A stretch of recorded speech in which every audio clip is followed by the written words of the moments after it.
My fellow Americans, I'm pleased to tell you today that I've signed legislation that will outlaw Russia forever. We begin bombing in 5 minutes.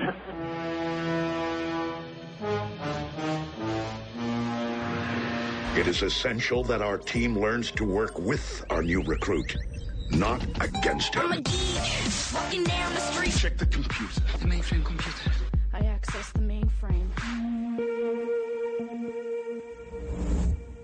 At the end of this day, one shall stand, one shall fall. Time to find out.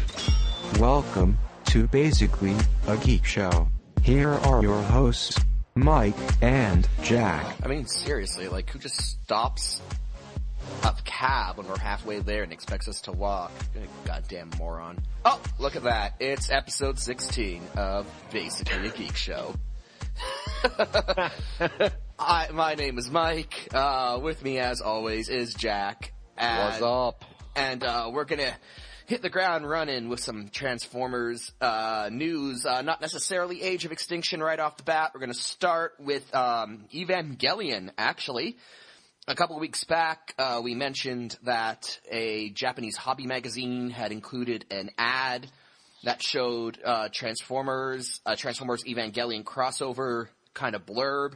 You had Optimus Prime done up in EVA Unit 1 colors, and they mentioned how this would play with Optimus Prime fighting angels in the EVA universe, and we were speculating on what this could be, a line of model kits maybe, or maybe a limited line of toys. We know at least one thing that's going to come from this. It is going to be a repaint. Mindfuck. It is a repaint of Transformers Masterpiece 10 Optimus Prime, and he's done up in EVA Unit 1 colors, just like that ad. He comes with everything that Masterpiece 10 comes with. He comes with a trailer, this time repainted to have a Nerve color scheme. The little Spike Witwicky character figure that comes with it has been repainted as Shinji from the show. And now, when you order this, you actually receive 2 boxes. You'll get the MP10 repaint. Now, Shinji will be shipped in a separate box, about 5 times the size of MP10. He will be in there, the figure will be in there, and the rest will be about probably 300 pounds of his own self-loathing in the package. Oh, definitely. You have to have the authentic experience. And just to make sure, all the instructions for the toy will be printed on LSD laced paper. I also like to think that they're going to work some electronics into this toy. So when you press a little button on Prime, it actually gives you Shinji's entire monologue from End of Evangelion. You know, we have the storage capacity technology to do that now. Indeed. I mean, there'd be probably like a little, like a 30 gig thumb drive in there with information on it. Oh yeah. You just plug it right into the trailer, press a button, and boom, there you go. I was actually gonna mention that since reporting on this the last time, you've seen Jack, you've seen Evangelion in its entirety since then, and I was gonna ask you, your thoughts on this now, but I think you've already covered that. What the actual fuck? Yeah, that everyone turns into orange soda pop, and then Shinji reveals that he's the most self-hating person in the history of the universe, fictional or otherwise. Now, the movies, the movies that they did were actually pretty decent. Mm-hmm. I watched all 3 of those after, because when I finished watching the series, I just kind of sat there and blinked. It'll have that effect on you, yeah. For a few minutes. And I've never experimented with hallucinogens. But I like to think that watching that was about as close. And those last 5 episodes probably could be used in lieu of waterboarding. Kind of had, at that point though, I mean, you're fucking 20 some odd episodes into it. Well, goddamn it, I've come this far. I'm not going to just stop now like a puss. And so, I sit through it. And then just at the end, I'm just like, and I refuse to believe. I'm like, no. This is 20 years old, okay? Don't tell me that someone over there didn't be like, hey, you know what? We kind of fucked up that whole end. That was just a real, whatever the fuck we were on back then. We need to redo this. And so I looked for it, and then I found the movies. And those are actually pretty good. The first one is basically just a redo of the first few episodes of the series with much better editing. You get all the fucking whining and the internal monologues and other bullshit cut out of it. And it's pretty much just, an hour and a half, 2 hours of giant robot monster fighting the way it should be. The second one follows the show fairly close with a lot of news, with mostly new animation and new stuff in there. And the third one's just completely new. So I did like those. Now with the toy itself, with the Optimus Prime repaint, first when I seen it, I'm like, ugh, that's horrible. But the more I look at it, actually, the more I kind of like it. I wasn't surprised at it, but I wasn't surprised by it at all. We saw that advertisement in that Japanese hobby magazine, which basically had a picture of Optimus Prime done up in that color scheme. So, when this came out, I was like, oh yeah, I already saw that. So this is what it looks like in toy form, and, we're getting it. So I really don't have much to say. When watching Evangelion, even before the series completely alienated me, I never once thought this was a series that needed to be crossed over with Transformers. I kind of think Evangelion and Transformers, while nominally the same genre in that they involve giant robots, we're talking about two franchises that I think could be as far apart as two franchises can be while being part of the same genre. And so I really don't care how this works from a story perspective, if they're going to provide a comic or a manga or a series of web shorts. I don't know. But as a toy, it is what it is. The Prime design doesn't really bug me all that much. I'm really liking that trailer, though. The repainted Nerve trailer really looks sharp. Yeah, the trailer is pretty sexy. And Prime himself in the redo is really growing on me too. I would consider it for a purchase, but it's just so ungodly expensive. It's going to be about $250 US. Yeah, no. And that's before shipping. So if I ever got this, well, one, I'd probably keep it in truck mode. Truth be told, I'd probably keep it in truck mode. And the only way I'd ever get this would be if I was at a convention and they had this in a dealer room and some guy was asking around between like $60 and $100, cause it's retailing for $250 plus shipping. If I saw some guy at a convention and it was like the last day of the dealer room and he was just trying to unload unsold stock and he had one of these, he's like, hey, I'll give it to you for $100. And I happen to have that on me. Yeah, I can see it. Evangelion is interesting. I don't completely hate the series because I thought it did a lot of neat stuff at the beginning. Oh, it did. Very much so. The ending just kind of pissed me off. So I'm not opposed to the idea of EVA Unit 1 colored Optimus Prime, and I really do like that trailer. So yeah, if I had the money on me and I could find it for an incredibly great discount, I'd pick one up. But yeah, I'm not ordering this for $250 plus shipping. It's just not worth it. Yeah, no, I'm pretty much there with you. I mean, if I found a good deal on one, I'd pick it up. I'd happily pick it up if I could find a good deal on it. But $250, no, not so much. I mean, I do want the MP10 mold, but they're re-releasing that next year. So fuck it. I'll just wait till then and grab it then. I mean, there's nothing compelling me to get this just for the mold. I mean, the paint scheme is, again, the more I look at it, the more it grows on me. I did like Evangelion, at least before it bent my mind over and tried to do things to it. But, it's... I get what you're saying in terms of the two franchises being so far apart where you're kind of sitting there and you kind of wonder, is this a crossover that we really needed? Was anyone asking for this? I mean, it's cool, I guess, but... I don't think anyone was asking for it. What I think happened was, the two sides, Takara and whoever owns the rights to Evangelion, were probably talking.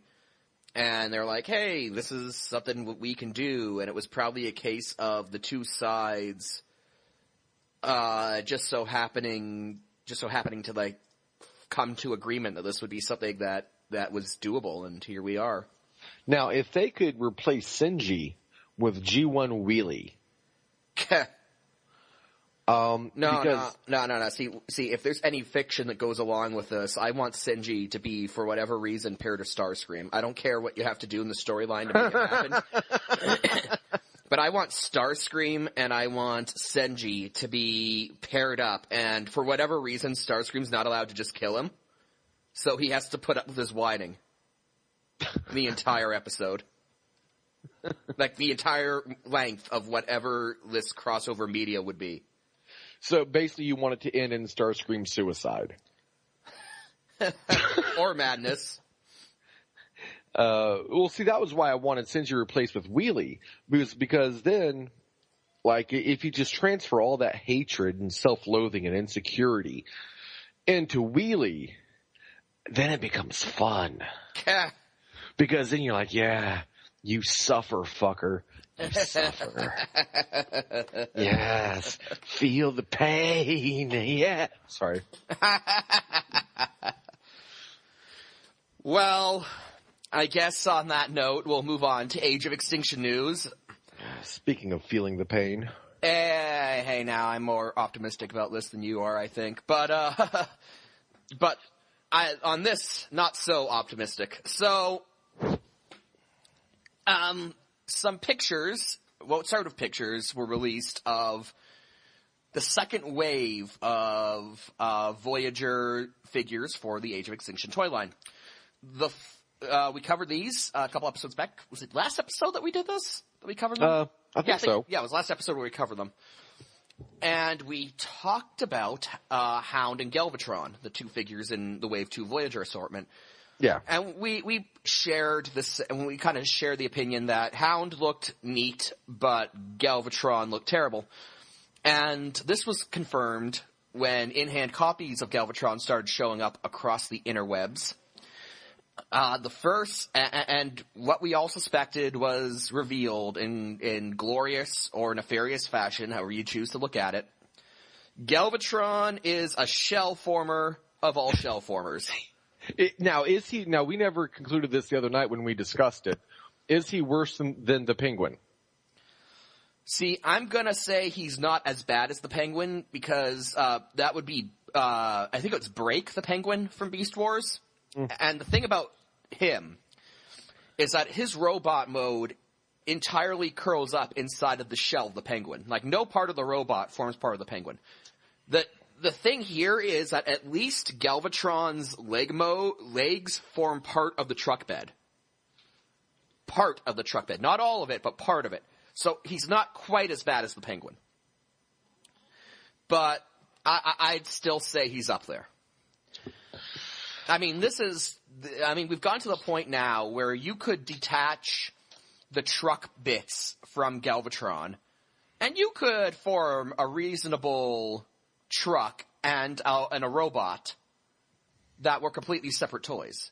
Because, unlike, this toy doesn't transform, very few parts of Galvatron's robot mode actually form part of the truck mode. What you do is, after kind of folding his legs together to form part of the truck bed, his torso, you just sort of lie down and you curl his arms up, and then this backpack on his back full accordions out.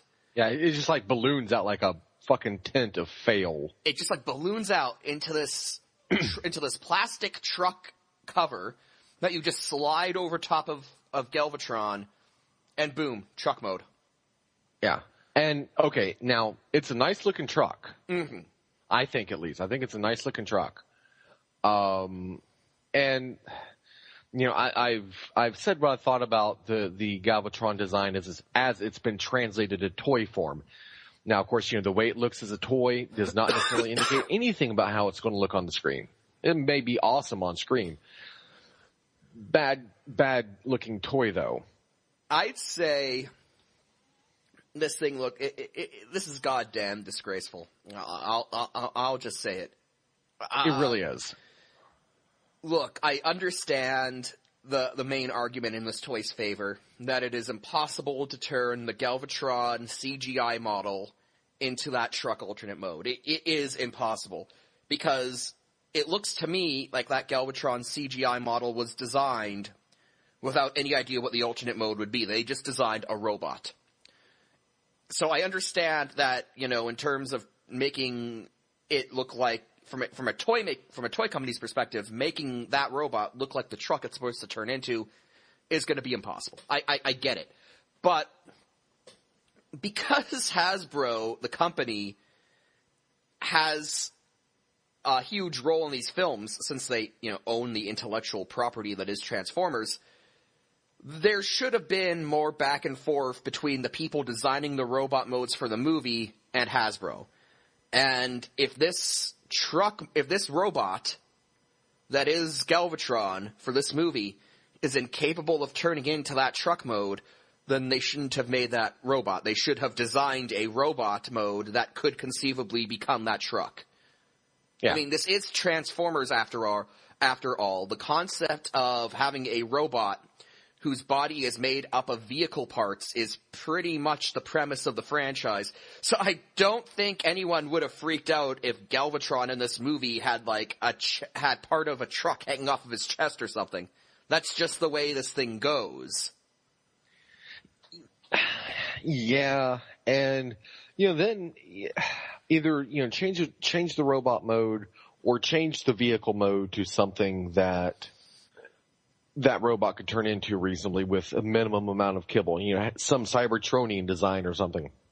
And I get it, you know, he's supposed to be, I guess, engineered by humans. He's a knockoff. So I guess maybe they felt a Cybertronian mode would be kind of weird.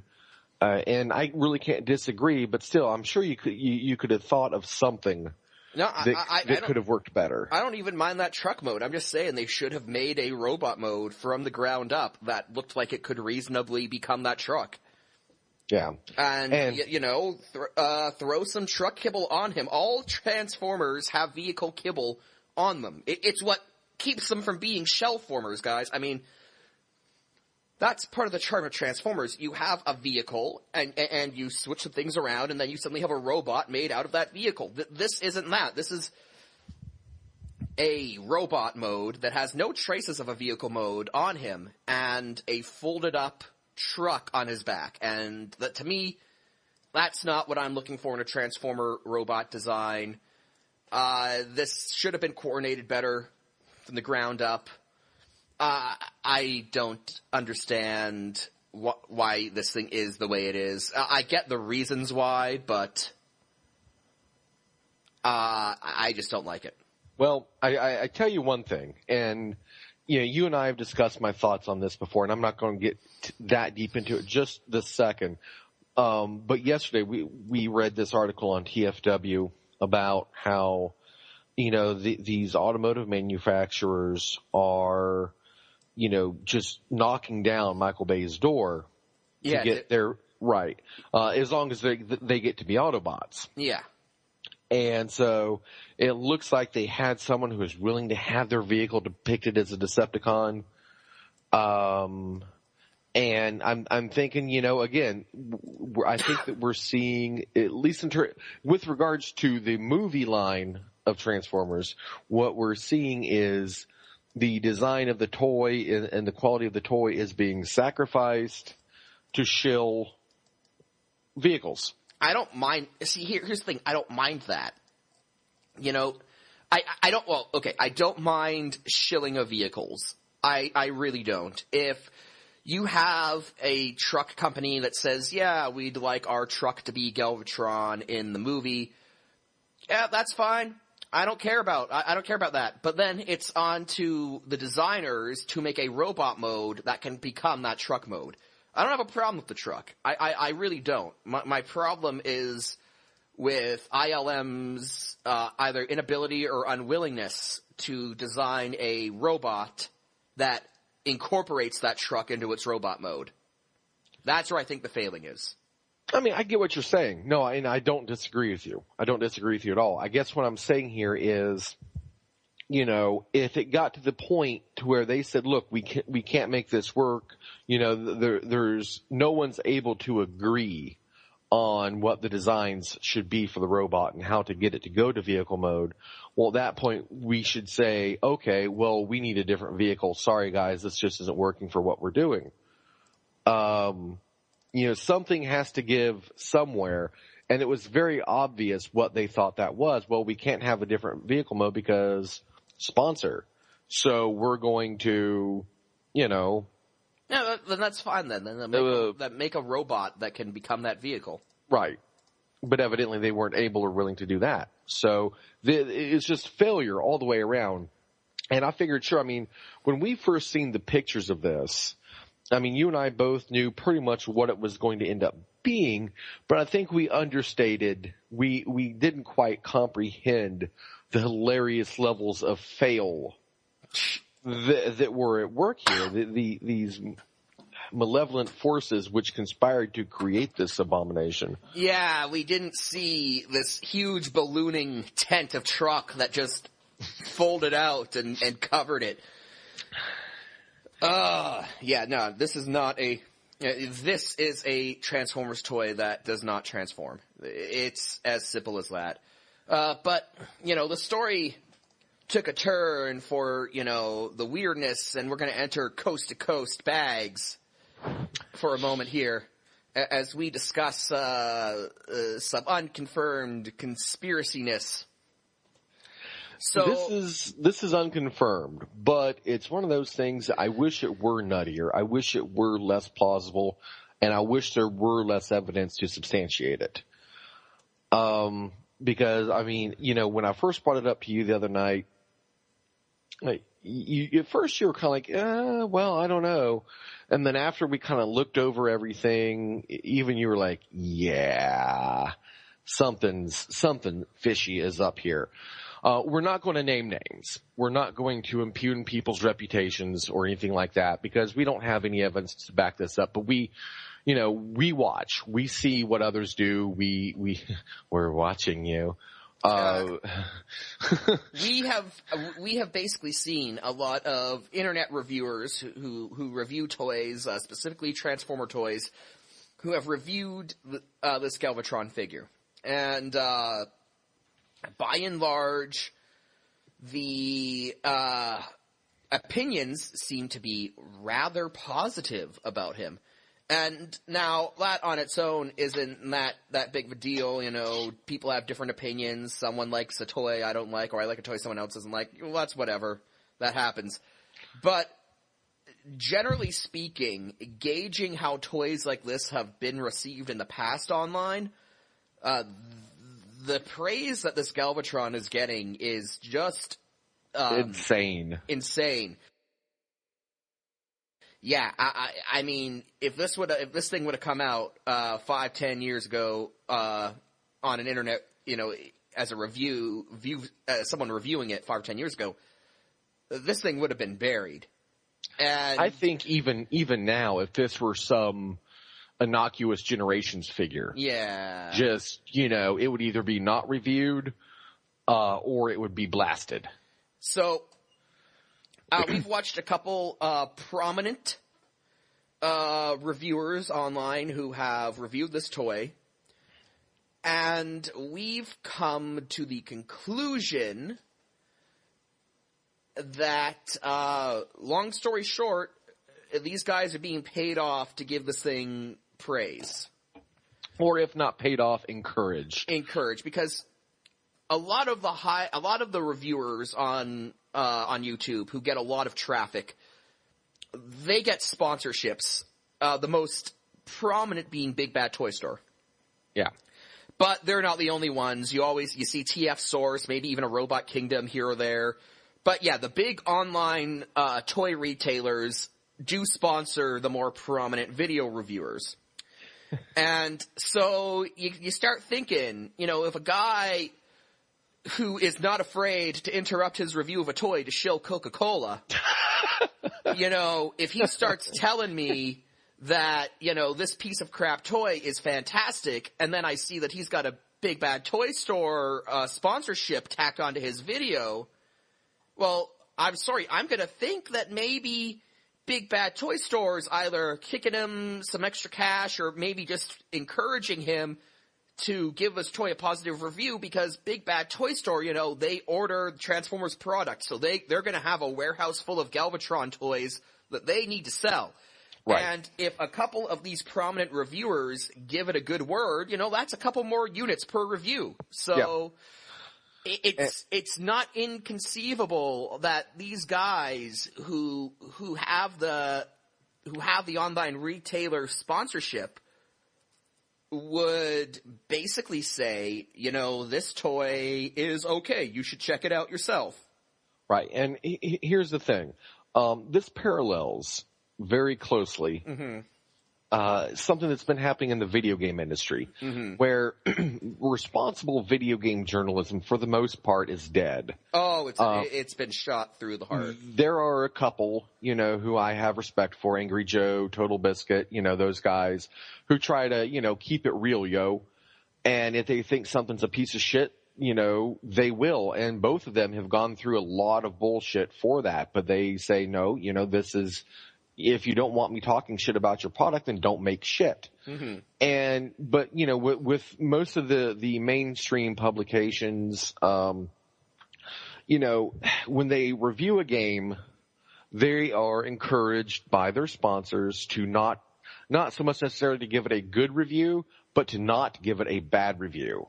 So now, and most of these follow the 1 to 10 format on their games in terms of scoring.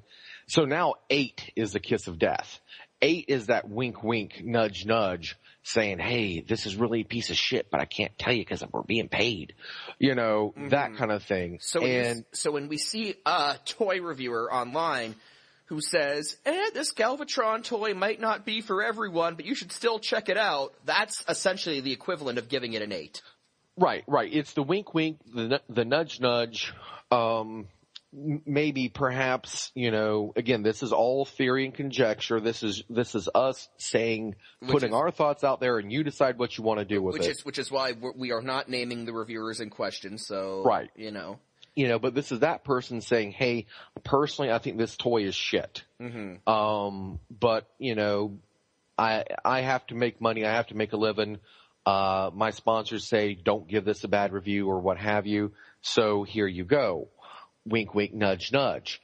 And it's a shame that if that is in fact what's happening here, and we watched, three, basically what we consider to be the big 3 of the, toy reviews, Transformer reviews kind of thing on YouTube. And, there was not much negative said about this. There's one person who, like you said, well, this may not be for everyone, and I can see where someone have issues with this. I personally like it, though.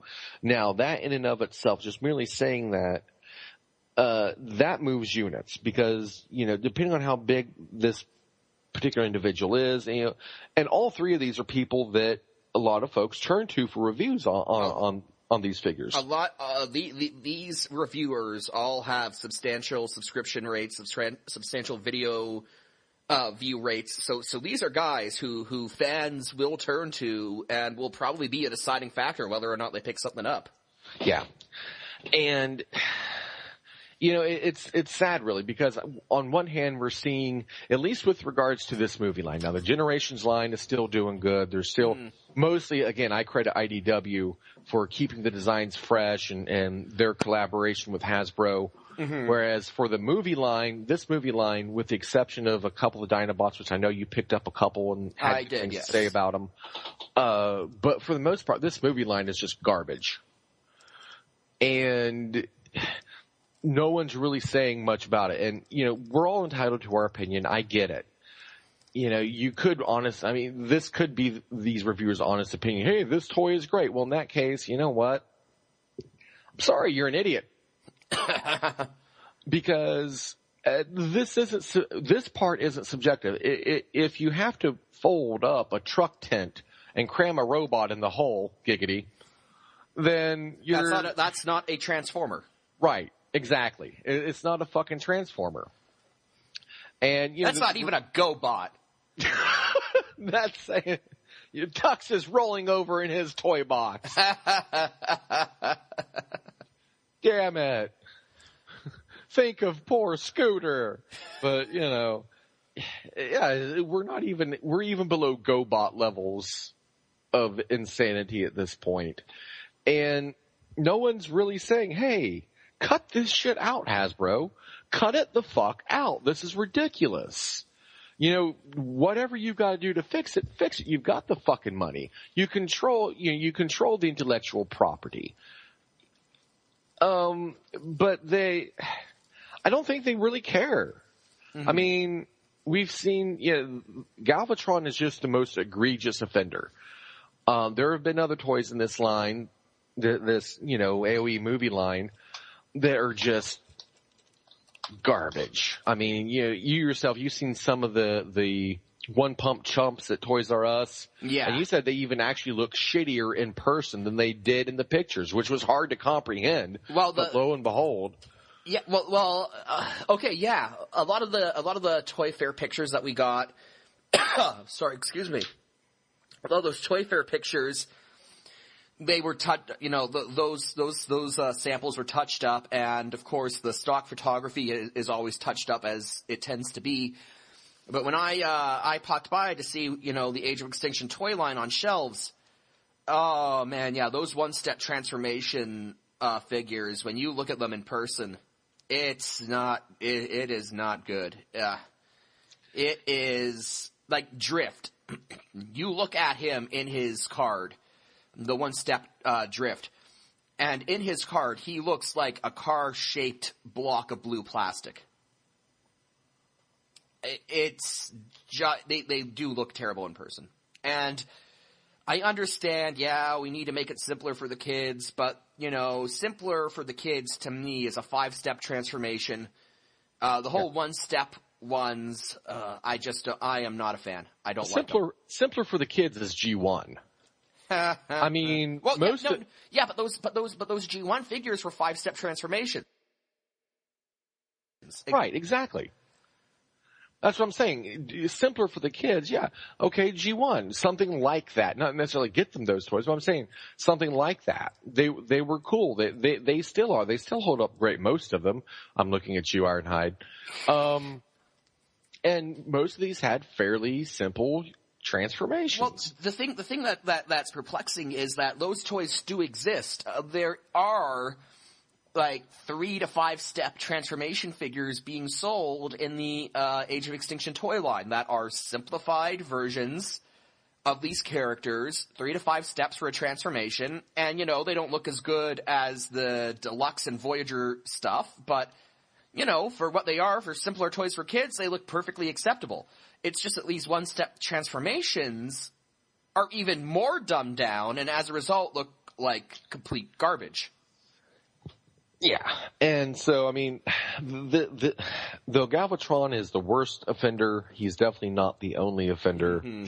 And it is to throw the term around with Mike and I that we are journalists is, that's like calling North Korea a country. We're not. We're just two guys that have a few beers on the weekend and record this show for you guys. Mm-hmm. But at the same time, if we see something that we think is bullshit, then we're going to call it out. And the people that actually have taken up the mantle as reviewers or whatever, who actually are, who actually do have that legitimacy that Mike and I, don't really aspire to even. Mm-hmm. It is their obligation to use their clout, however insignificant it may be or however insignificant they think it may be, to call bullshit when they see it. Yeah. And, I guess, on one hand you can say, well, it's easy for you guys to sit there and say this. You guys don't have any sponsors because Totino's won't call us back. But we don't even want money, just free pizza. Yeah, for real. Shit. Come on. You can say it's one thing for Mike and I to say it, and it's quite another for, a more well-known reviewer who has these considerations to be like, yeah, fuck off, you. But, there is an obligation out there, whether you want to accept it or not, to where if you are recommending whether or not someone should spend money on something, to, call out bullshit. And it's not even just preventing people from wasting money. It enables us to enact the good part of the capitalist system where we say, we've talked a lot about the bad part here, with the sponsorships and the possible coercion or strong encouragement to give something a not bad review at least. But let's talk about the good side, the side where we call things out and say, no, this is bullshit. And we vote with our wallets. And they're like, oh, our bad. We're not going to put out this steaming turd of a toy anymore. And, that's the good side. The thing is that can't happen if we just all roll over and say, oh, well, this is, for what it is, it's pretty good, no, it's not good. It's, yeah.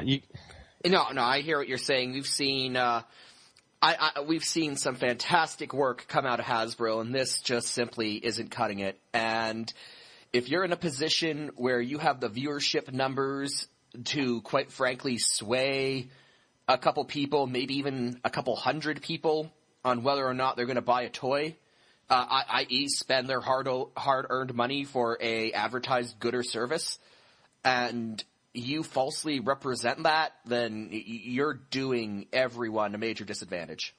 Yeah, for the $25-$30 that this figure would cost, you could put that with some more money and get cocaine with it. Exactly. You could put that towards cocaine, and you're probably gonna have a better time with cocaine than you will with Galvatron. Don't do drugs, kids. Yeah, there. But yeah. So let's move on to something, a figure that I'm actually of the opinion is a huge step up from Galvatron, although it is not perfect. Platinum Edition Silver Knight Optimus Prime. Now, this is going to get confusing, so I'm just going to lay out some clarifications. There are two Age of Extinction leader class Optimus Primes. There was the first one, which was called First Edition, which was offered on some online retailers. And then there's the mainline Age of Extinction Leader Class Optimus Prime. They're two separate molds. They're two separate toys. The Platinum Silver Knight Edition that we're talking about is a repaint of the First Edition Leader movie class. So this is a repaint of the version that came out online. This is not a repaint of the version that you can currently find on toy shelves. That is a completely different mold. I just wanted to get that out of the way for clarity's sake, because I don't want anyone going and seeing the Leader Class Prime currently on shelves and thinking that's what we're talking about. We're I don't not. know. Repaint implies that it was painted to begin with. Well, that's the thing. So let's get to this toy. Let's get to this toy itself. So you take the First Edition Leader Class Optimus Prime from Age of Extinction, and instead of painting him in a movie-accurate decal, they're kind of following in the Silver Knight Optimus Prime trend that they seem to be pushing, and they have left him mostly unpainted gray plastic to represent the quote-unquote Silver Knight, and his alternate mode has red flames, and then his vehicle mode is mostly unpainted gray plastic with some gunmetal details for some techie robot bits, as well as some red and blue highlights. The blue highlights mainly along the legs, the red highlights along the upper body and the leg armor. And Jack and I have two very different opinions on this. I completely see Jack's point, though. The parts that make this the Silver Knight Optimus Prime, the primarily, gray body, is just unpainted gray plastic. Yeah. Let me ask you this. Yeah. What would you say you like about this thing? I like the idea of it. Like, okay, if you took this toy and you painted all of the unpainted gray bits silver, if you just gave like a nice coat of silver over all the unpainted gray bits, I'd love this decal. So I like the idea of it. Now, do you plan to pick this up? Probably not, because without that silver detailing, it is just unpainted gray plastic. And that in and of itself isn't necessarily troubling. We've seen unpainted gray plastic pass as silver before on Hasbro toys dating back years and even decades, really. But the thing that gets me is that this is the Platinum Edition. And I'm going to take us back to the far-off year that was 2007. Back then, when the first movie line came out, Jazz, movie Jazz, his first toy, in the movie he was a silver... I thought his name was Blues. In the movie he was a silver robot and he had a silver alternate mode. It was a Pontiac Solstice. Silver Pontiac Solstice as his alternate mode. Well... Poor Jazz. For his first toy, because he was silver, he was mostly unpainted gray plastic with a few details picked out in paint. But he was mostly an unpainted toy, and that was for the first release of the Jazz toy. Later on, after the movie hit it big, they released a premium edition Jazz, which was the same toy, but they completely covered all of his unpainted gray bits with silver paint. Now with paint. Yeah. But you see, that's the thing. The whole point of that Platinum toy was, hey, you can get a toy that was previously lacking in some painted detail. Well, we gave you that painted detail. And this is being passed off as premium now. But if you actually compare this to the first edition Leader Optimus Prime that was released, that this mold is based off of, the first edition actually has more paintwork than this one. And this is the premium version. Yeah.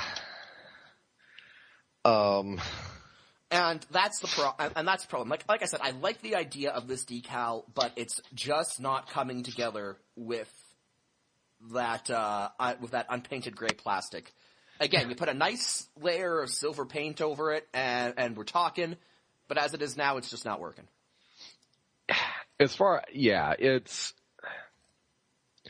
They didn't even paint it. Okay, even just looking at the box art is badass, and, Prime's all, silver, as the name would imply, as one would expect when you hear the words Silver Knight.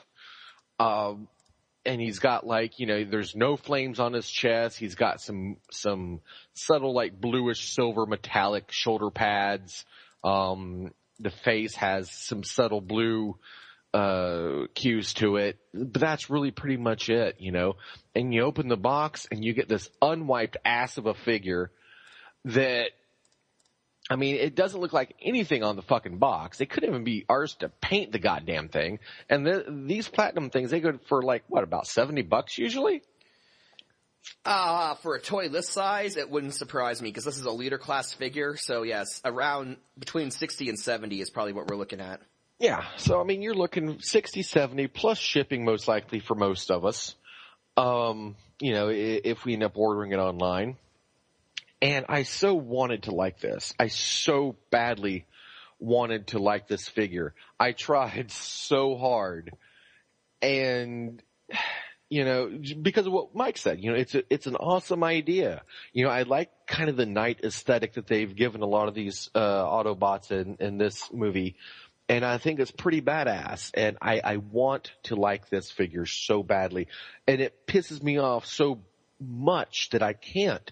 In its own way, it actually, in a way, pisses me off more than the Galvatron thing, because Galvatron, whatever.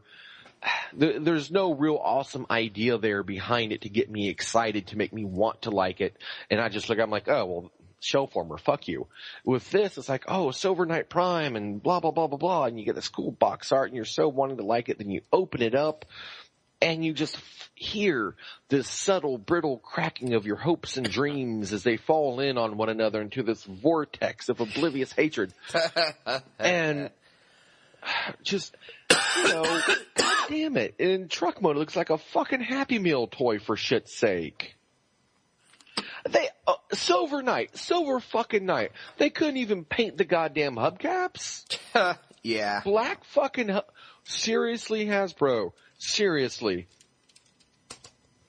What the fuck? And you want us to pay, $60, $70 goddamn dollars for this? Fuck you. Fuck you, Hasbro. You should be ashamed of yourselves. And I hope you're goddamn listening. Oh, they aren't. Oh, I know, but I like to think that they are. It helps me sleep at night. My rage sustains me. Well, I guess we're going to move on to our last bit, and all of our Age of Extinction news right now is toy related because that's the news that's coming out. Yeah. So we talked about the two new Dinobots last week. The Brachiosaurus Slog, as confirmed, he is a Voyager, which I actually kind of like him. Well, I've got the two Dinobots. The two deluxe Dinobots that have been released so far, and I really do like them. So, the Dinobots seem to have the right idea this line. But that's not really what we're talking about. He's a Voyager, but we're talking about another Voyager toy, which is Drift, who the name always escapes me. So could you tell me what kind of car mode he transforms into in this movie? Oh shit. If you hadn't have fucking asked me, I could have told you.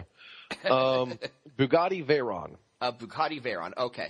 Well, we have him now. What they've done is they've taken the Dark of the Moon Skyhammer toy, which was a helicopter from the third movie. Mm-hmm. They have repainted him in Drift's double blue and gold color scheme. They've given him Drift's head, and he is now a Voyager class Drift. Now, people might be saying, "Oh, well, Drift's a car. Why are they doing him as a helicopter?" And that's where we get into potential spoiler territory, ladies and gentlemen. See, there have been rumors persisting ever since the synopsis of Age of Extinction was first leaked months and months and months ago that Cyclonus would be in this movie. And then, of course, there was a leak that we talked about on the show a couple episodes back where Drift was mentioned in a Japanese publication as being an enemy. Well, Cyclonus in G1 was, of course, a space jet, but Cyclonus in Transformers Armada was a helicopter. Dun, dun, dun. So, and even though this helicopter is being sold as Drift, and even though the toy has Autobot emblems on it, the working theory is that Drift is some sort of double agent, and that before he becomes a car, he will be posing as a Decepticon under the name Cyclonus with a helicopter alt mode. That is the going theory. As far as I know, that's not based on anything in the script. That's just fan conjecture. So take that with a grain of salt, but that's the news that's sort of coming along with this. And as a toy, I actually like it. I think it looks kind of cool. Well, it's the Skyhammer toy from Dark of the Moon, and that was a very cool toy. I don't know. I kind of like it. I won't. I would consider picking it up. Ken Watanabe helicopter? Let them fight. Yeah. And of course, Ken Watanabe, kind of famous right now for his portrayal of Dr. Shirazawa in the Godzilla movie, which we talked about last week. And in keeping with that theme of talking about movies we've seen, I caught Days of Futures Past this past Friday, X-Men Days of Futures Past, which has actually overtaken Godzilla #1 at the box office. But Godzilla's still #2. Hey, I'm just saying. And, I want to do one quick, 10-second follow-up on our Godzilla conversation. Okay. Remember when you had said, okay, well, it's made $190 million so far, so on and so forth, and I said, all right, I want sequel announced Monday. Let's do this. And they did. And they did, yes. And now, as of our last recording, Godzilla had grossed over 190 million worldwide. I believe the worldwide gross now is at 300 million. 314 million and change, yes. And even though it looks like Days of Futures Past will surpass that, Godzilla more than met expectations. So I'd say Godzilla fans, you have a lot of stuff to be happy about. Your franchise made it. Fucking finally. So, yeah. X-Men. So, I've heard good things about it. Mm-hmm. I'm still scared shitless to even lay eyes on it just based on it. Well, no, I won't say scared shitless. First Class was good. And a lot of this is, uses the First Class cast, so. There is that. So, what did you think? The First Class was good. This uses that cast, of course, to great effect. In a way, though, that's the only thing that kind of sours me to this movie. It's a good movie. I'd recommend seeing it. The problem is that when I heard Days of Futures Past movie, I expected more interplay between the past and future. And the past and the future versions are there. We have Ian McKellen as Magneto. We have Patrick Stewart as Professor Xavier. We have Halle Berry as Storm. And of course, Hugh Jackman pulls double duty. He is both past and future Wolverine, which works because Wolverine doesn't really age. So it's all good in that front. But yeah, the problem is that it mostly focused on the past narrative and the future narrative they just sort of cut back to. They cut back to it for decent character bits, between Magneto and Xavier.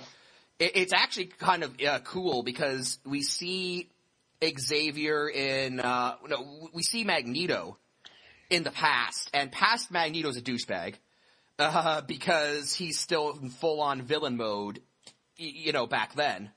Right. But Ian McKellen's Magneto in the future is very heroic because he sort of learned the error of his ways. And so it's really interesting to kind of see, Michael Fassbender's past Magneto versus Ian McKellen's future Magneto. And we do get that scene where through telepathy, past Xavier and future Xavier talk, and we don't get that with Magneto. But I thought that the contrasts between the two Magnetos were very cool to see. But again, I wish we saw more future, more of a side to the future side of things. It's very past focused, which again isn't bad because the first cast class is excellent. But still, I was kind of hoping for something else. It wasn't what I was expecting it to be, I guess. Is a good way to put it, but basically unused potential. Yeah, that's one way. That's one way to go about it. But still a very good movie. Still something I would wholeheartedly recommend. After the abomination that was X-Men 3, after the massive pile of disappointment that was Wolverine Origins, and after the lackluster outing that was The Wolverine. That's right. That was a movie, wasn't it? It was a thing that happened, yes. Where he goes to Japan for reasons. We now suddenly have an X-Men movie that is decent. It does seem like they've taken what they learned with First Class and they've kind of grown from that. I liked it again, and I will say, after credits sequence, holy crap, the next movie looks like it's going to be even better. I could go into that if you want. Again, spoilers for anyone go ahead. who hasn't seen it. But the after credits sequence is, it cuts to ancient Egypt, And you basically see Apocalypse, who in the comic books, for those unaware, is a very powerful mutant who was born in ancient Egypt. And he was worshipped as a god, and it shows him building a pyramid through telepathy. And then off in the distance, 4 horsemen are watching him. So, of course, 4 horsemen, the Apocalypse. This guy's name is Apocalypse. And that hints heavily at the sequel to this movie, which is going to be X-Men Apocalypse, which they have announced will feature primarily the first class cast, because the movie will be based in the 80s, not in the present day. So they're already sort of setting the stage for the next one involving Apocalypse. And anyone who's familiar with the X-Men franchise is going to know that's going to be some heavy stuff, and we're probably going to get Cable from an alternate timeline, because Cable and Apocalypse kind of go hand in hand like that. Cable, of course, being the son of Cyclops and Jean Grey from an alternate, timeline, and he's probably going to show up. Channing Tatum, Duke, aka Duke from the G.I. Joe film series, has been cast to play Gambit, because everything about Gambit from Wolverine Origins was terrible. And so they felt the need to recast him. I know this piece of casting has angered a lot of people. I know you're a Gambit fan, Jack, and you're not entirely thrilled with it. So your thoughts on that? He's a douche. That said, trying to give some more objective criticism to the choice, he doesn't look it. I mean, he's too much of a pretty boy, too much of a cutie boy. He's the thing with Channing Tatum is that he's a very muscular, and he's too buff. He's a very buff looking action hero, and that's fine for some roles. But in my mind, at least, Gambit doesn't have a muscular physique. In my mind, Gambit's sort of a lean dude with a trench coat. Yeah. Basically, I mean, Gambit his thing has never been strength. He throws playing cards, for God's sake. Right, exactly. You don't do that if you could just punch a guy in the face. Right, exactly. And it's just, I don't know, it doesn't seem like it really fits. To me, honestly, it's all going to come down to whether or not Channing Tatum can do a Creole accent. If he could pull it off, then I think it'll work. If he could convince me that he's from, the Louisiana Bayou, then it'll work out, I think. Well, I mean, I'm not as angered by this as I was Ben Affleck with Batman. Mm-hmm. I just kind of it's like, damn it, really? What the fuck? Seriously? Which I also heard, kind of off topic, but yeah, off topic. I did read that Batman vs. Superman, they've officially titled it. Yes, they have, Dawn of Justice, and we will get to that in a bit. Yeah. I just want to finish up my X-Men thoughts. Yeah, sure. Because I didn't really go into the movie itself. Oh, definitely, sorry. The movie... Oh, no worries. The movie, again, makes excellent use of the first-class cast. James McAvoy as young Xavier is awesome. Young Xavier at the beginning of the movie is kind of a douche. They basically reveal that after the events of First Class, of course in that, Mystique, who was practically his sister, turned on him. Magneto, who was an ally of his and a friend of his, turned on him. And then they announced that those two betrayals, coupled with the onset of the Vietnam War and everyone at his institute being drafted, more or less, the older students and the teachers being drafted, more or less broke him, and so now he's just an apathetic drunk. And James McAvoy as apathetic drunk Xavier is pretty awesome, and he actually has really good chemistry with Wolverine. Because Wolverine is just this gruff asshole, but now he's dealing with, young Professor Xavier, who's a drunken asshole, and it just really works. Nice. It's a really, really cool dynamic. And for a scene that's essentially Xavier and Wolverine just standing around an office arguing, you think, how exciting could that be? The chemistry between Wolverine and drunken Xavier is actually really interesting and really fun to watch. My other big thought was Quicksilver, Pietro Maximoff. He was announced in this movie, and of course the big thing is he's going to be in both X-Men and the Avengers. And a lot of people were coming down on his X-Men portrayal because the publicity shots showed him in a really stupid-looking costume. Right. As far as I can tell, he actually doesn't wear that costume in the movie. His big scene in the movie has him wearing a t-shirt, a leather jacket, jeans, and he is wearing these stupid-looking goggles. But whatever, if he's running really fast, I know no one likes wind in their eyes. That's a bitch. So whatever, I can get on board with that. He doesn't look as stupid as he does in those promo shots, and yeah, I liked him. I thought he would. He's not in the movie for the long haul. He's in it for about maybe 20 minutes as they're breaking Magneto out of the Pentagon, because that's a thing that happens. So, he's there, obviously, and he's portrayed well. I like the way that they use him. The actor playing him does a good job kind of dealing with that cocky young assholeness that Quicksilver has. And I kind of hope that the guy who portrays him in the Avengers 2 manages to capture a bit of that. We'll see on that front. The big thing of Quicksilver is, in the comic books, he is Magneto's son. That is confirmed. That he is Magneto's son in the comic books. They don't go there in this movie, but they kind of drop a hint when Quicksilver first meets Magneto. Quicksilver's like, "Oh, so you can control metal with your mind." And Magneto's like, "Yep." And he goes, "My mom knew someone who could do that." So they do kind of drop the hint that Magneto is his dad, but it's not outright stated.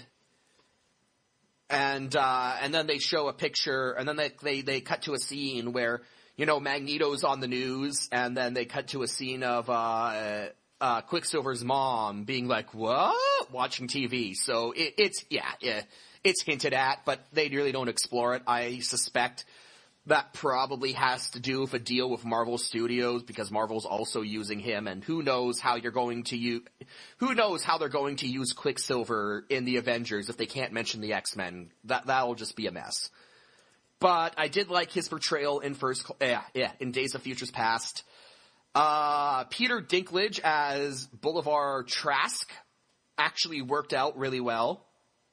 Interesting. He was, which is kind of funny, Fox is rebooting the Fantastic Four franchise, and they cast a black guy as Johnny Storm, and people freaked out. But we cast a short person as Bolivar Trask, and everyone's perfectly fine.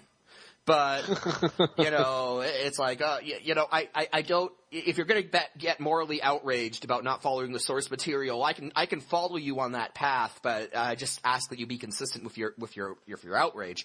But Peter Dinklage actually does a very good job as Bolivar Trask. He manages to portray him in a very scarily realistic light, because it's easy to just kind of read the character of Trask and go, "Oh, he's just an anti-mutant bigot." But the way that he's portrayed in this movie, he's not portrayed as being overly terrified or overly scared or overly angry at mutants. In fact, he kind of explains it. He says, "Look, we just finished the Vietnam War." The movie takes place in the 70s, so the Vietnam War has just ended. He goes, "We just finished this war in Vietnam. We lost, hundreds of thousands of men, and that's just us, not to even mention the enemy." And it's like, how many dead people was that? And he goes, "Mutants provide us with a common enemy that, humanity as a whole can get behind." So he's presented in a way where he doesn't even necessarily hate mutants. He kind of views them as a means to save humanity by providing humanity with a common enemy, and that's sort of the impetus for him developing the Sentinel program, which of course goes on to destroy the world in the future by hunting down mutants and those who help them.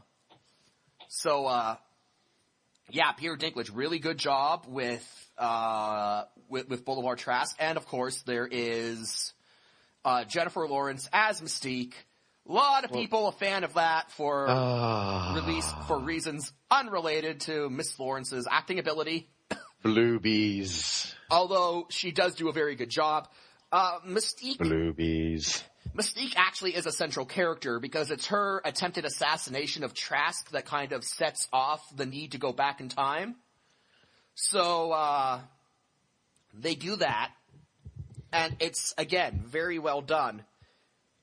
Jennifer Lawrence does a great job kind of detailing how Mystique gets to the point where, she's told up front, if you kill Trask, it's gonna cause this crapsack future that we know.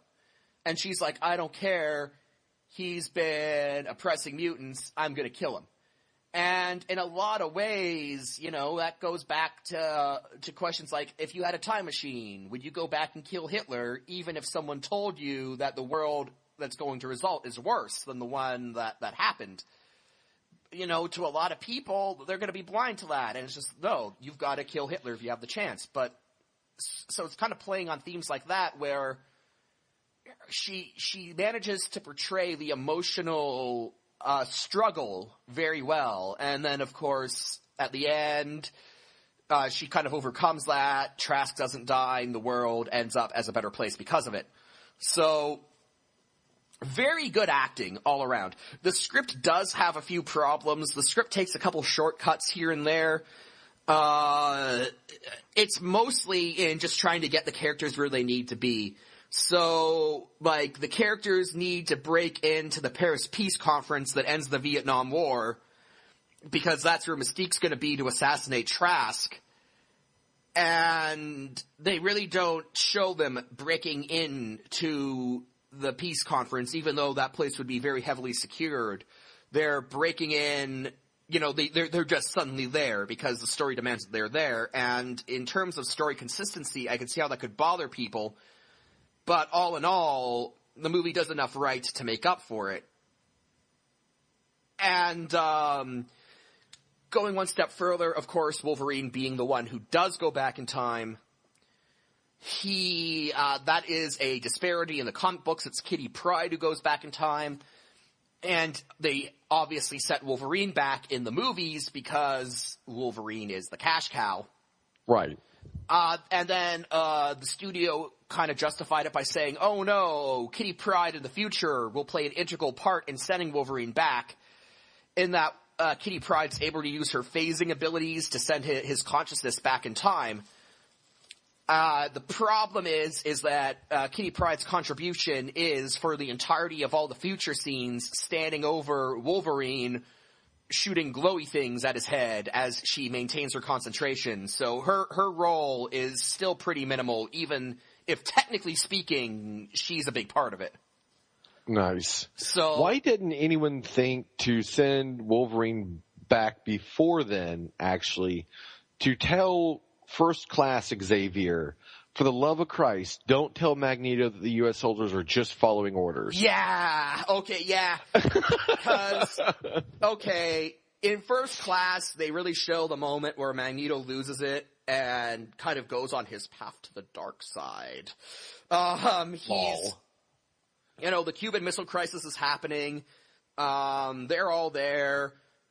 Both the Soviet and American navies fire a bunch of missiles at this island where the mutants are. Magneto stops it with his, metal, magnet powers. And, Xavier, and then he turns them around. He's gonna fire the missiles back at the ships. And Xavier is trying to talk him down. And he's like, Eric, those are good men. They're just following orders. And of course, Magneto is a Holocaust survivor. So, not the best choice of words, Chuck. Yeah. So, why not send Wolverine back to the 60s instead to stop Xavier from telling Magneto that? And maybe he could have calmed Magneto the fuck down and we could have solved a lot of problems in the X-Men universe. Just saying. Yeah, nice job, Chuck. Nice job. Yeah, but, First Class, Days of Futures Past was fun. Age of Apocalypse, I'll look forward to seeing it. And another thing that longtime fans of the X-Men film franchise will like, when Wolverine successfully averts the crap future and then wakes up in the new future, which is not crap, everyone's back. We've got Cyclops is back, Jean Grey is back. Oh, yay. Kelsey Grammer as Beast is back. Woot. So, there's always the chance that the cast for the first two X-Men movies, which were generally pretty well received, that cast is now again available because they've been retconned back into surviving. So, if you're a fan of those two movies, good on ya. You've got something really awesome to look forward to. Except that, you said the next movie is going to not probably even have them in it because that's going to be during the 80s. Yeah, it's going to be, well, the next movie probably won't feature them, but, because you now have this full present-day cast back, that will open up movie options going forward from Age of Apocalypse. So, yeah. All in all, if you're an X-Men fan, or just a fan of comic books in general, you're gonna love X-Men First Class. If you're like me and you were expecting more interplay between the past and the future, it might leave you a bit disappointed on that front, but it's still a very good movie, and I'd still recommend you go see it. So that is Mike's long rambling for Days of Futures Past recollection. Alrighty. So yeah, we can, before we go on to our next topic on the agenda, since I just had a brain fart earlier and just blurted it out, we did get the title for the Batman-Superman movie, Batman v Superman, Dawn of Justice. It's very obviously setting up the Justice League. Yeah, I don't think they don't even seem to be giving lip service to the idea that this is a Man of Steel sequel anymore. See, but here's the thing. I don't mind the fact that it's calling back to that it's essentially setting the stage for the Justice League, because what was the subtitle for Captain America 1? It was Captain America, the First Avenger. Exactly. Yeah, no, I got you. So Batman versus Superman, the title being Dawn of Justice, it doesn't bother me at all. I mean, this movie is going to have problems that go beyond its title. Yeah. This movie, Zach mentioned it on our last episode of Basically a Sports Show. This movie's trying to do too much. It's gotta be a Man of Steel sequel. It's gotta introduce Lex Luthor. It's gotta introduce Batman into this new DC, unified, continuity. Wonder Woman's gonna be in it. It's gotta establish Star Labs. It's gotta do all of these things that, just aren't falling into play. That it's got to do too much, and at most they can probably stretch this into a 2-hour movie. People aren't going to sit for 3 hours for a Superman movie, for a superhero movie. It's just not happening.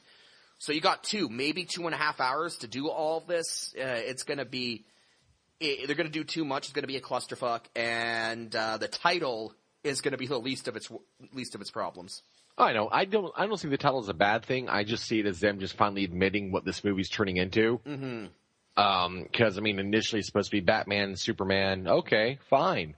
And then, more things come out. We're like, just make it a goddamn Justice League movie, why don't you?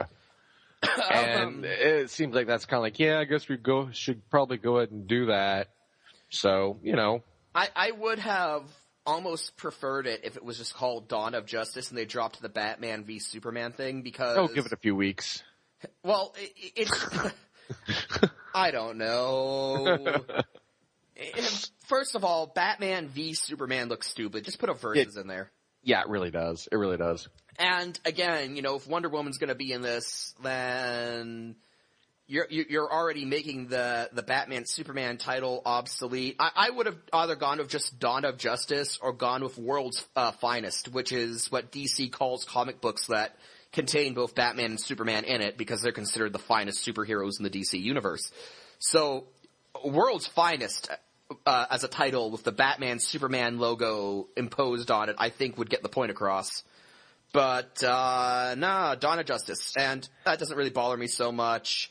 Everything about this movie bothers me. The title is just completely irrelevant at this point, next to the clusterfuck of this film. So.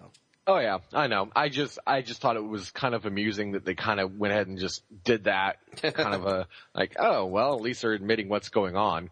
Speaking of clusterfucks, WWE. WWE indeed. So we were going to talk about this on our last show, but the Godzilla-ness kind of took hold, and it slipped both of our minds. But so a week late, whatever. It's still good. About a week ago, WWE stock did what those in the financial sector like to describe as shitting the bed. Shitting the bed, yes. The stock dropped 43% over the course of a day. Vince McMahon personally lost $350 million, or 1/3 of his fortune, over the course of a day. And this massive stock crash was caused by two things. One, the WWE had all but guaranteed that they would have at least 1 million subscribers by this point on their WWE network. They are currently sitting at 670,000.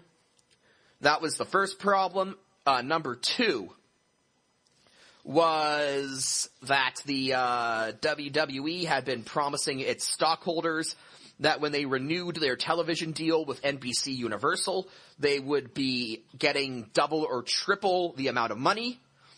NBC gave them more money than they had been getting, but it was nowhere near double.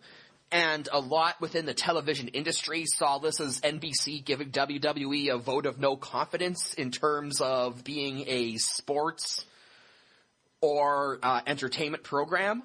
So those two news items, the underperformance of the network and the lackluster television deal, sent the stock nosediving.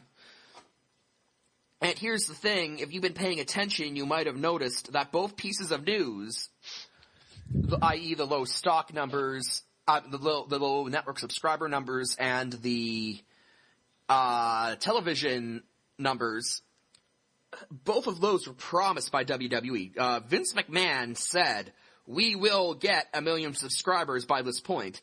Vince McMahon said, we will get double or triple the money from NBC. So a lot of people are right in that they're saying, oh, the stock was overvalued to begin with and now it's just adjusted. That's true. What they're failing to grasp is that the stock was overinflated because of the actions of Chairman Vince McMahon. So that's the problem. The CEO of the company created a bubble. And when you're a publicly traded company dealing with other people's money and you yourself create a bubble for your company, that's kind of irresponsible and kind of stupid. And it bit Vince McMahon in the ass. Hilariously. Well, I mean, here's the thing. The idea of the WWE as a publicly traded company it's fundamentally flawed. I don't think it's possible for a wrestling company to be publicly traded. And here's my rationale for it.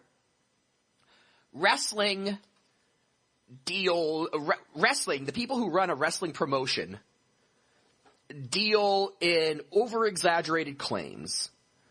They deal in deceit. I mean, the whole premise of wrestling is to deceive the audience, or at least get the audience to suspend their disbelief.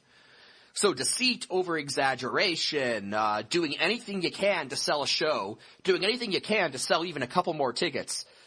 These are the practices that wrestling promoters, and Vince McMahon, whether he wants to admit it or not, is a wrestling promoter. Entertainment. He is a wrestling promoter. These are the tricks of the trade that he has lived by. He learned how to run a business from his father, who was a wrestling promoter. And his father learned from his father, who was a wrestling promoter. So, and Stephanie McMahon, who will probably be running the company soon enough, is learning these tricks from her father, who is a wrestling promoter. My point being that this way of doing business is not conducive to Wall Street. Because, yeah, the dishonest Wall Street executive is something that's stuck around in our pop culture, and it's something that's stuck around in our minds. But here's the thing. Yeah, even the most dishonest stock broker, even the most dishonest Wall Street CEO, if he wants to avoid jail time and if he wants to avoid his company going under, he can't be playing fast and loose with his investors' money by creating artificial bubbles for his company that are bound to pop. That's why, and those who have done it, like Enron, for example. Enron did that shit, and what happened? All of their executives went to jail and they lost their money. Point being that being a wrestling promoter means that you are going to be in a lot of trouble if you try to play grown-up and you try to play Wall Street CEO. And that's what happened with Vince. Vince took the WWF had been private its entire existence until the late 90s when Vince decided to take it public. And he took it public when the WWF was at the height of its popularity, when it was breaking cable records, when it was breaking pay-per-view records. And he put it on, and it did tremendously because it was incredibly popular. And then the wrestling business cooled off, primarily because he killed his only competition. But the wrestling business cooled off. And as a result, Vince McMahon, the confidence in a Vince McMahon-run WWE isn't as high because business hasn't been as hot as it was in early 2001 when the Attitude Era peaked. It has. So that's what I'm saying when I say a wrestling company, in the long run, can't be publicly traded. The only two options for a wrestling company to exist are either one, as a private company, which the WWF was before it went public, or two, as a larger part of as a smaller part of a media empire, which is what WCW was when it was under Turner. So those are the only two options for a wrestling company, really. Because we saw what happened. Over the past week or two, we've seen what happens when a wrestling promoter tries to be a Wall Street CEO. Vince McMahon is essentially a glorified ringmaster trying to deal in the real-time economics of Wall Street, and it finally bit him in the ass. He overhyped the network. It failed. His company lost money. He overhyped the negotiations of NBC for a new TV deal. He didn't get as much as he wanted. Losing money. And now, as the investors are starting to ask questions, we've learned that even if the network hits 1 million subscribers by the end of this year, which is still very questionable, the company's still going to lose between $40 and $50 million. I mean, Christ. People rag on WCW because in the year 2000 it lost $100 million over the course of a calendar year. And yeah, that's bad news. But you know what? They were owned by Turner Entertainment. They could handle that.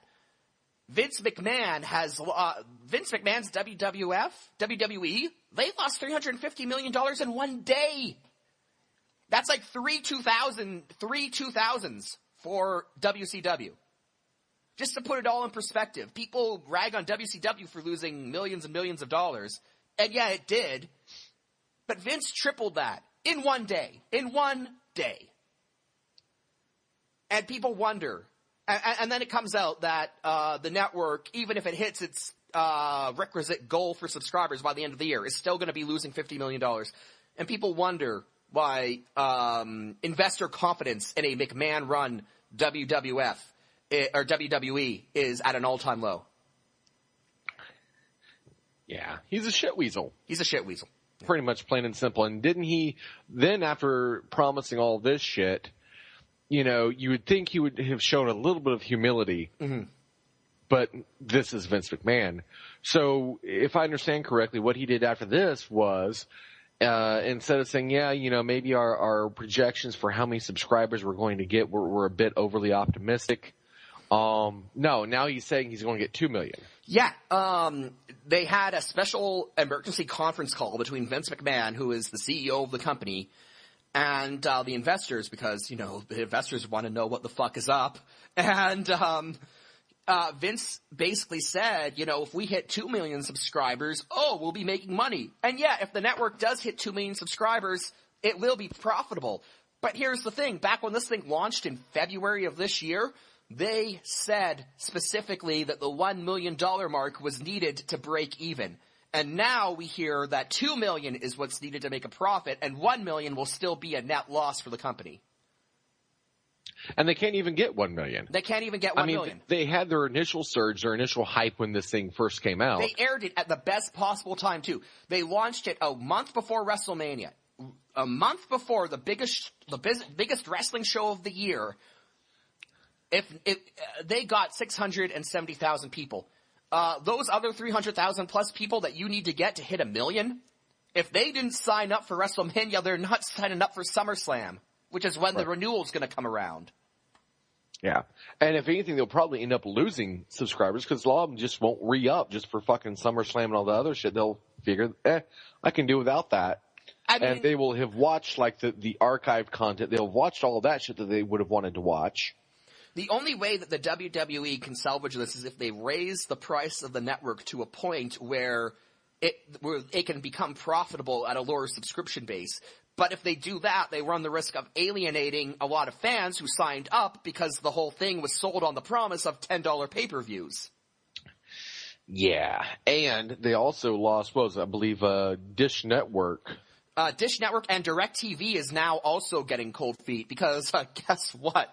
When you launch a service that allows your fans to watch your pay-per-views for $10 by circumventing the cable and satellite providers, the cable and satellite providers are good, and you do this without consulting your cable and satellite partners, they're gonna be pissed.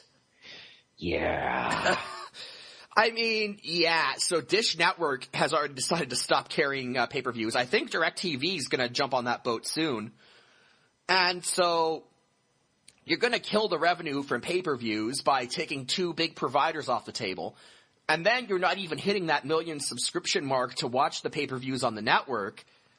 You've essentially cannibalized your entire pay-per-view market without supplementing it with something else. Yeah. He's pretty much, this pay-per-view thing that he didn't pioneer it, but he certainly helped to make it, what it became to be. He didn't pioneer wrestling pay-per-views, but what he did do was he made it big business. So he more or less, Vince McMahon, to his credit, did make the wrestling pay-per-view a legitimate business model, but he's now gone and killed it. Yeah. Yeah, he's pretty much done the impossible. I've told a lot of people in my life to go fuck themselves. He's actually up and done it. Yeah, and I don't want to get into a big thing about my personal, religious beliefs. I don't think God cares one way or another about how a wrestling promotion does. But considering that Vince McMahon once booked himself to win a match against God, it's hard as someone who does have faith in a higher being to not go, well, maybe you shouldn't have done that, Vince, because... I've been saying, looks like God did show up to that match just a few years late. He was busy. He had other things to do. So what's great about all this is that you now have an investment firm which owns a large amount of WWE stock, openly calling for the McMahons to step down or sell the company. Not just Vince. All of them. Shane was smart when he got the fuck out and went to go sell pay-per-views in China and made billions of dollars. And, but the rest of them who stuck around with this wrestling thing, now investors are calling for the McMahons to be kicked out or to sell the company. And, that's kind of surreal to me because the company that would become the WWF was founded by Vince's grandfather, Jess McMahon, way back in the 50s. So, the idea of a WWE without the McMahons is kind of staggering to me, but people are actually starting to demand it. And wouldn't it be something if at some giant board meeting, Vince is like, who's responsible for this? And then, like, the CEO of this investment firm, like, swirls around the chair and it's Eric Bischoff. Hello, Vince. It's been a long time, Vincent. Remember me? Once again, we dance our dance, but this time it is I who am the victor. Lol. Yeah. That'd be bloody brilliant. I'd love to see that happen. Yeah, I mean, it's actually funny. If reality played out like it would in wrestling, that is what would happen. From like a wrestling storyline perspective, that would be perfect. But yeah, no. That would be awesome. Is it just me, or I get the feeling that this is going to get worse before it gets better for him? Considering that even if they hit their projected 1 million by the end of the year, which is still incredibly unlikely, they stand to lose 40 to 50 million. Yeah, it's going to get worse. In fact, if the subscriber base stays even between now and the end of the year, they're on track to lose $70 million. Which I don't see it.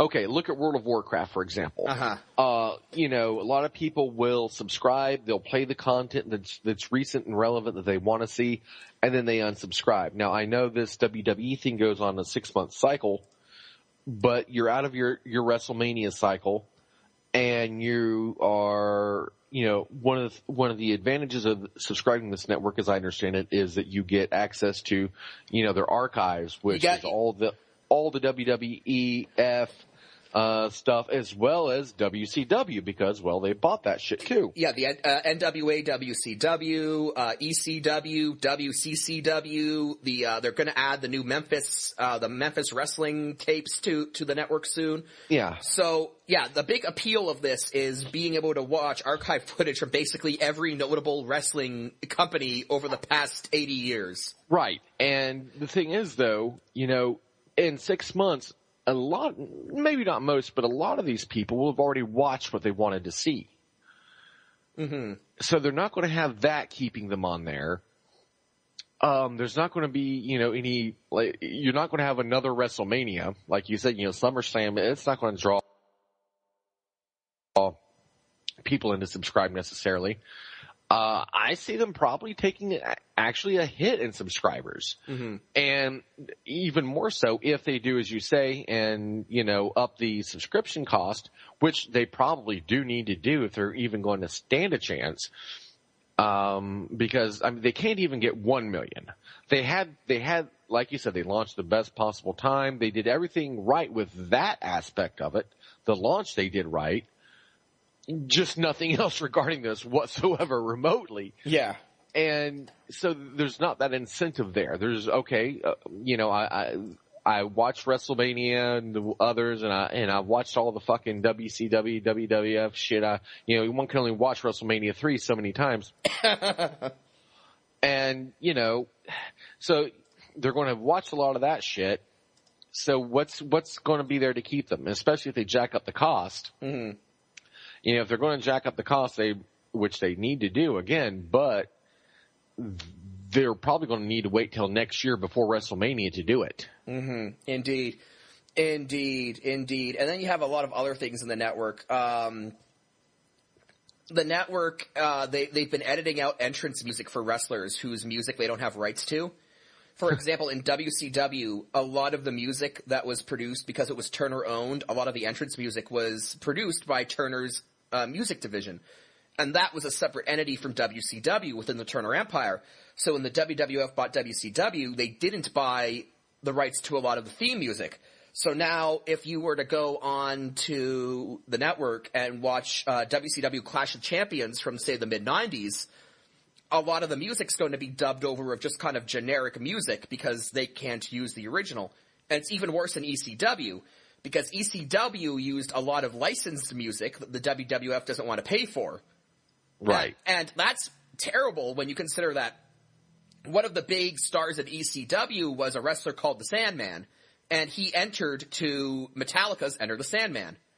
And a lot of people who watched ECW back in the day said that, like, the mystique of the entrance of the Sandman was like half of his appeal as a character. And now, if you go back and watch an ECW show or pay-per-view from that era now on the network, you can't get that same experience. All the music's been gutted out of it. And I understand it's for legal reasons. There's kind of a good reason for it to be that way. But in terms of convincing people to stick around, it's going to be a hard sell. So, yeah, I mean, we don't know where this is going to go. I do know that when Linda McMahon ran for the Senate, 2 campaigns running, a lot of people started criticizing her because of her connections to the WWE and WWE's questionable business practices. And so WWE ran a campaign called Stand with the WWE, which was to defend the WWE on social media and the internet. If this keeps up, in say 3 months, I can see a thing where the WWE is actively trying to convince fans to buy stock on air.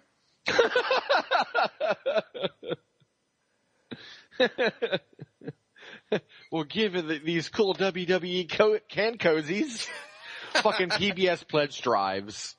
Fucking. Yeah. Yeah. It's a mess. It's a mess is what it is, and it's fucking hilarious. All I can say, again, Vince McMahon lost more money in one 24-hour period than WCW did in their worst year financially. So, good show, Vince. Good show. As a former WCW partisan, all I can say is Vinnie Mac, the market's a bitch mistress, and well, this was inevitable, wasn't it? So. I guess moving on from that, we're going to talk some Azeroth Choppers, episode 6, I believe. Yes, episode 6. And yeah. Okay, so the first thing I took away from this was, the bikes are starting to come together. They've added the tusks to the Horde bike, and they've started to add the ornaments to the night plating on the Alliance bike. Right. And so you're starting to get a better idea of what these finished products are going to look like. And they bring the photos of the bikes to the guy who's basically in charge of designing mounts for the game World of Warcraft. And these are designed to be mounts. The winning bike will be a in-game mount. So eventually this guy's going to have to design a graphical representation of one of these 2 bikes. Probably both, because the losing bike's probably going to be put on sale on Blizzard's online store. Which they do this, and now they portray this, and I say portrayed, I can't stress that enough. They portray this in the most ham-fisted way possible. Mm-hmm. The Horde side going up to him and be like, yeah, we know our bike's gonna win. So can you go ahead and get a head start on designing it in game? And then, of course, the Alliance guys go up to the same guy without, the Horde fellas present. They're like, yeah, we know our bike's gonna win. So can you get a head start on designing this in game? And each time he's like, yeah, I'll do that. Don't tell the other guys. So both these bikes are getting designed in game. Yeah, of course they are. So, the winning bike will be free to players of that faction, and the losing bike will be put up on the Blizzard store for like $25. Probably. That's what's gonna happen. Both of these bikes will be in game. But what I found hilarious was that both sides show the designer the pictures of this bike of these bikes, and he's commenting that the tank-like treads that both bikes use. He goes, "Well, that's gonna be kind of a problem to design."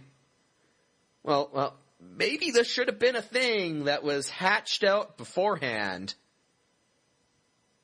Just me. Maybe when, Paul Jr. was designing the frames for these things, should have had a quick little powwow with the lead graphical designer of mounts to say, hey, can you physically put this in the game? Well, it would have had to have been Blizzard that would have said, hey, we need to know in advance, kind of what you're doing with it to know, for our rendering team, for our graphical artist team, whatever, in terms of how we're going to translate this into the in-game environment. Because the biker dude, he don't know this shit, nor should he. Mm-hmm. They want him to make a bike, he makes a fucking bike. They ask for bikes, he's giving them bikes. It's not his place to, Blizzard should communicate that. Now, this is saying, though, that this is actually as it really is, and this guy's actually going to have a hard time. They could just be putting that in for no. more reality show manufactured drama. Exactly. There's a good chance that, he's already got both files already done, and this is just, drama. I mean, I started to say that there are tank treads in game already, but actually, now that I'm thinking about it, no, all the heavy tank-like vehicles use wheels. Actually, yeah. After I thought about it, I'm like, wait a minute, they all have wheels. Yeah, all of the dwarf tanks have wheels. Ooh. I mean, look, obviously, in reality, this guy's probably got both bikes already. Like the files are already done. He's done it already. Yeah. But from the internal logic of the episode that they're presenting to us, it would seem as if the people who were supposed to be talking to each other at the start of all this weren't. And that's just hilarious. Yeah. I don't know. And then the other thing that I noticed. We go in and they're getting ready to put the finishing touches on everything. And Paul Jr., guy who runs this whole operation, is saying to one of the mechanics who's working on the Alliance bike, he goes, look, we need to put a front fender on this thing. We need something to give it some oomph. And the mechanic he's talking to says, no, I'm not going to do that. And then he just walks away. Now, your thoughts on whether or not this bike needs a fender are irrelevant. Fact is, I wish, at my job, I could tell my boss that I'm not doing something when he asks me to do it. I mean, is this something that's common in the custom bike world where, your boss tells you to do something and you just say piss off and you get to keep your job? I think it might be, actually. Because these guys aren't as easily replaced as you or I. Yeah, is the thing. I mean, they have a particular set of skills. There aren't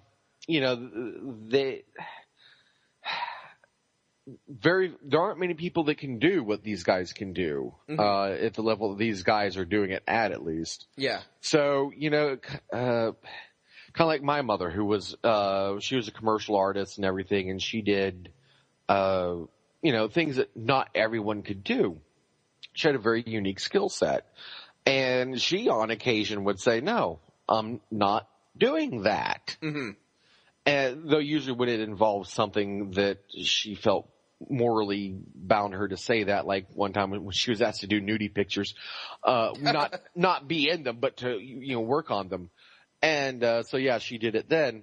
So I think when you're dealing with something of an artistic level or a a trade craft level, you actually can get away with that. Unfortunately, I do get your point though, where it's like, yeah, I'm gonna go ahead and not do that. Fuck off, you. And Paul Jr. is like, what? This is impossible. What? I get what you're saying. I don't know. And the funny thing is, the guy's objection to it wasn't even, oh, no, we don't have time to do that, blah, blah, blah. It was, no, I don't need it. Yeah. Okay. I'm sure the fender will end up on the bike, but still it's kind of like... at the end of the day, Paul Jr.'s the one writing the check, so I'm sure the fender's going on there. Yeah, I mean, at the end of the day, he's just going to pull rank and be like, whose name's on the fucking building? Right, exactly. He's like, let's go for a walk, shall we? Takes him out front, points up. Now, do you see that sign? What does that say? Paul Jr. Designs? Exactly. Now get your ass in there and make me a fucking fender. Next week on Azeroth Choppers. Yeah, pretty much. Yeah, pretty much. Yeah, this feels like this whole series is just getting into a holding pattern. Mm-hmm. It's I don't know. You don't get in the 10 minutes they show you don't get enough to really see how much of the bike. And they all say some of the Alliance armor plating does look cool. Now that they've put the brass and gold highlights on it, and the Alliance emblem kind of looks neat. So I'm kind of digging what I'm seeing on that front. The sword handlebars do not look like, because originally I had thought that they were trying to make them look like King Ren's sword. Yeah. Now what they've got for the handlebars on that bike are just two generic fucking swords. Yeah, no, that's true. I don't know how far down the nerd hole I want to go. Like, it doesn't look like the one he has in the trading card game. Well, it's... I'm saying in comparison to Horde bias, in comparison to the Horde bike that has a lot more, I don't know. It just seems like the Horde bike better, from what I've seen so far, neither bike has been shown in its final form yet. But from what I'm seeing so far, it seems like the Horde bike better exemplifies what that faction is about than ours does. Mm-hmm. That's just my thoughts, though. Well, again, it did seem like those handles were kind of in a rough early form. I'm still gonna wait to see the final product before making any final judgments. But, I'm kind of digging what I'm seeing in the final product, but at this point, you're right. We're in a holding pattern, and at this point, I just want to see the goddamn bikes, and give me the link where I can vote, and then I'll stuff the ballot box. Voting actually, you'll stuff the ballot box, yeah. Lol. Anyways. Voting actually begins on April 29th, or May 29th, which is 4 days from now. Fantastic. I am going to find every computer I can log into and, give them 20 alliance votes each. I am Rusty Shackleford. We need to counter the Horde bias because, there might be more alliance players, but the Horde ones are going to be the ones who turn up in the numbers to vote. Indeed. Okay, anyone out there, any of our listeners who play World of Warcraft and also happen to play Alliance? God's faction. Indeed. Do you want a faction that doesn't even have indoor plumbing to be riding around on a pimp-ass bike for free? I think not, ladies and gentlemen. Let's save ourselves $25 on a bike and put that money towards cocaine. Don't do drugs, kids. So that we can get hopped up and smash Horde faces. Indeed. Indeed. And with that rousing speech, sir, worthy of Chaucer or Churchill, I have to bid our listeners farewell. For Jack, this is Mike, signing off. Basically a Geek Show, episode 16. Night, guys.